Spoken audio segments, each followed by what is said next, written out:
3 शहर, 3 love marriage और 3 कातिल बीवियां। आज बात होगी इसी पर। देश में इस समय सौरभ हत्याकांड के अलावा औरैया और बेंगलुरु मर्डर को लेकर भी चर्चा हो रही है। तीनों ही मामलों में हत्या का पैटर्न एक ही है। उत्तर प्रदेश के मेरठ में जहां सौरभ की पत्नी मुस्कान ने अपने प्रेमी साहिल के साथ मिलकर उसकी हत्या कर दी, वहीं यूपी के औरैया में भी प्रकृति ने शादी के सिर्फ 15 दिन के बाद ही अपने पति दिलीप की हत्या की साजिश रच डाली। इसके अलावा बेंगलुरु का मामला भी ठीक इसी तरह है, जहां पत्नी ने पति की हत्या कर दी। सबसे बड़ी बात, तीनों ही शादियां लव मैरिज थी। ऐसे में आइए विस्तार से जानते हैं तीनों हत्याकांडों की कहानी। उत्तर प्रदेश के मेरठ में सौरभ की हत्या उसकी पत्नी ने ही प्रेमी के साथ मिलकर कर दी। सौरभ मुस्कान से प्यार करता था। मुस्कान उसकी ज़िंदगी से दूर न जाए, इसके लिए उसने परिवार के खिलाफ जाकर शादी भी की। शादी के बाद दोनों से एक बेटी भी हुई। हालांकि शादी के कुछ ही वर्षों बाद सौरभ लंदन कमाने के लिए चला गया। इसी बीच सौरभ की पत्नी मुस्कान की बचपन के स्कूल फ्रेंड साहिल से मुलाकात होने लगी और उसे साहिल से प्यार हो गया। सौरभ जब लंदन में रहता था तब मुस्कान सिर्फ और सिर्फ साहिल के साथ रहती थी। मुस्कान साहिल के प्यार में इस कदर डूब गई थी, उसने उसे रास्ते से हटाने का फैसला कर लिया और साहिल के साथ मिलकर हत्या की साजिश रच डाली।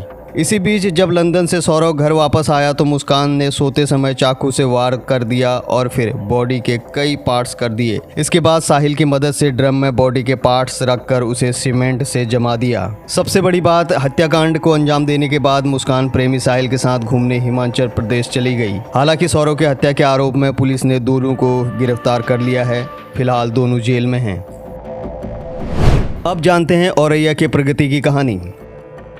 यूपी के औरैया में प्रगति ने अपने प्रेमी के साथ मिलकर शादी के 15 दिन बाद ही पति दिलीप की हत्या कर दी। अब तक की जानकारी में सामने आया है कि प्रगति की बड़ी बहन पारुल की शादी 2019 में दिलीप के बड़े भाई संजय के साथ हो चुकी थी। इसलिए प्रगति और दिलीप एक दूसरे से परिचित थे, लेकिन इस रिश्ते में एक अनकही सच्चाई छुपी थी।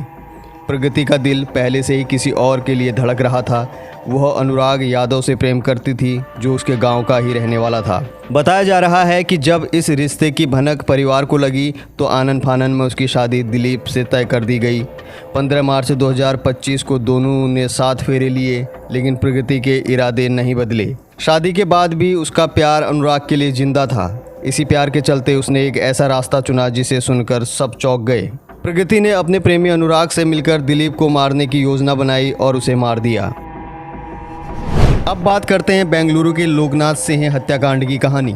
कर्नाटक की राजधानी बेंगलुरु में एक 37 वर्षीय रियल एस्टेट एजेंट की उसकी पत्नी ने हत्या कर दी। 2 आरोपियों को गिरफ्तार किया गया है। मुख्य आरोपी मृतक की पत्नी और सह आरोपी उसकी सास है। जानकारी के मुताबिक BGS लेआउट में एक निर्माणाधीन इमारत के पास real estate agent Loknath Singh का शव मिला था। 16 देवनहल्ली में 22 मार्च को उसकी हत्या कर दी गई थी। उसकी हत्या का आरोप पत्नी यशस्विनी पर है, जिसकी उम्र 19 साल बताई जा रही है। उसकी मां हेमा 37 साल की हैं। यशस्विनी ने कुछ महीने पहले ही अपने माता पिता की मर्जी के खिलाफ लोकनाथ से शादी की थी। बताया जाता है कि शादी के बाद यशस्विनी जब ससुराल पहुंची तो उसे पता चला कि उसके पति के दूसरी महिलाओं के साथ भी संबंध हैं। इस बात को लेकर दोनों के बीच अक्सर झगड़ा होता था। पति को उसने कई बार समझाया, लेकिन जब वो नहीं माना तो वो अपने माता पिता के घर वापस चली गई।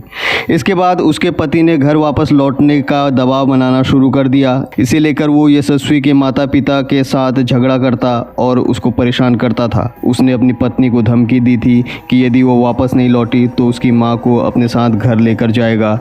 ये बात उसके ससुराल वालों को बहुत नागवारा गुजरी। इसके बाद यशस्विनी और उसकी माँ हेमा ने लोकनाथ सिंह की हत्या की साजिश रची। Research team, journalist India. बाकी देश और दुनिया की तमाम छोटी बड़ी खबरें आप पढ़ सकते हैं जर्नलिस्ट इंडिया की वेबसाइट पर। तो लॉगिन करिए www.journalistindia.com and .in। इसके अलावा यूट्यूब, फेसबुक, इंस्टाग्राम और एक्स पर भी जर्नलिस्ट इंडिया को फॉलो करें।